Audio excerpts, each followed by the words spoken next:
Thank you, kids. Today's book is Scooby-Doo, Shiny Spooky Nights. This is by Gail Herman.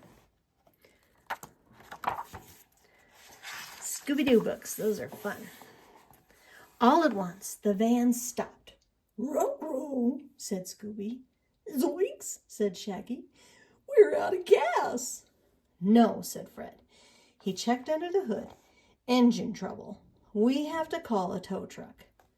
Velma and Daphne looked around. Where could they find a telephone? "Look!" Scooby cried. He pointed down the road.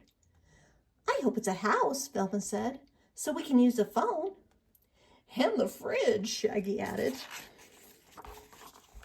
The gang walked toward the light.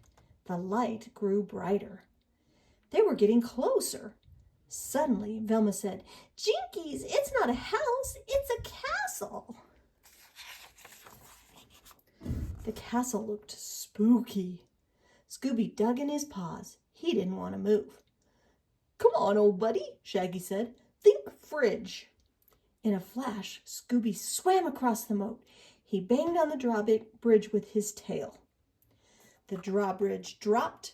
Suits of armor stood at the door. "Cool statues," said Shaggy. Clang, clank, the helmets snapped open. They weren't suits of armor. They were knights. Shiny, spooky knights. "Who goes there?" one knight cried.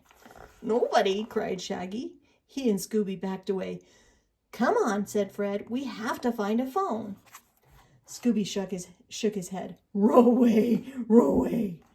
"For a Scooby snack?" Velma said. Shaggy and Scooby raced inside.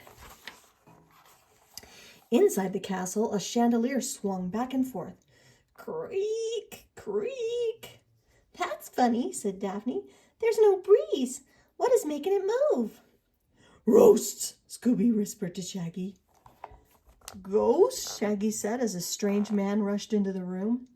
The man opened his mouth to speak, and Scooby stared at his sharp, pointy teeth. "Rings," said Scooby. "He's a vampire," Shaggy cried. Shaggy and Scooby ran, but the vampire ran too. "Since we're running," Shaggy said, "let's run into the kitchen." "Rah," said Scooby. In the kitchen, they saw a woman. She stirred a giant pot that bubbled over a fire. "A witch!" cried Shaggy. "You two are perfect," said the witch. "Just what I need." "No way," said Shaggy. "We're not part of your spooky recipe." Shaggy and Scooby raced away. "Stop!" cried the witch. "Stop!" cried the vampire. They chased Shaggy and Scooby down the stairs to a dark, dark dungeon. Shaggy and Scooby backed into the corner. Suddenly, a mummy leaped up. "Time is up," he shouted. "Our time is up too, Scoob," Shaggy cried. "We gotta get out of here." They raced up the stairs. "Stop!" cried the mummy. "Stop!" cried the witch. "Stop!" cried the vampire. "Let's find Velma, Fred, and Daphne. Then we'll get out of here," said Shaggy.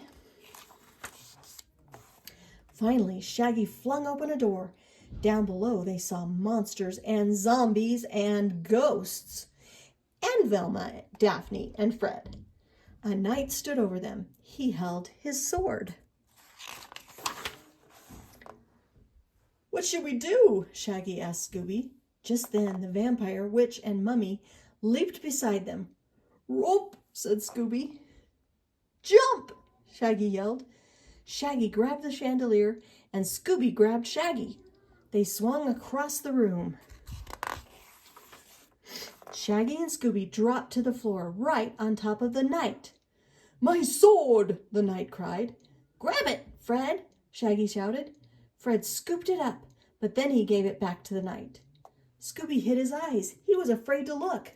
"Relax," Velma said. "The knight is going to cut the cake." Velma stepped out of the way. Now Shaggy could see a party cake. "It's a costume party," Velma said. "But Shaggy, what about the ghostly chandelier?" I was pulling a string, said the vampire, to move the chandelier into place. And the witch's potion? Shaggy asked. Punch, said the witch. I wanted you to try it. And the mummy's warning? Time is up? The mummy smiled. My nap time was over. But you chased us, said Shaggy. Sure, said the vampire, to invite you to the party. We knew it all along, right, Scoob? Said Shaggy. We were just acting. Scooby looked around at all the smiling faces. He stood up and bowed. Scooby-Dooby-Doo! Would you like to use the phone now? Asked the knight. No rush, said Shaggy. How about some cake? The end. That was a silly, tricky book, huh? I hope you liked it. Good night, my cute kids.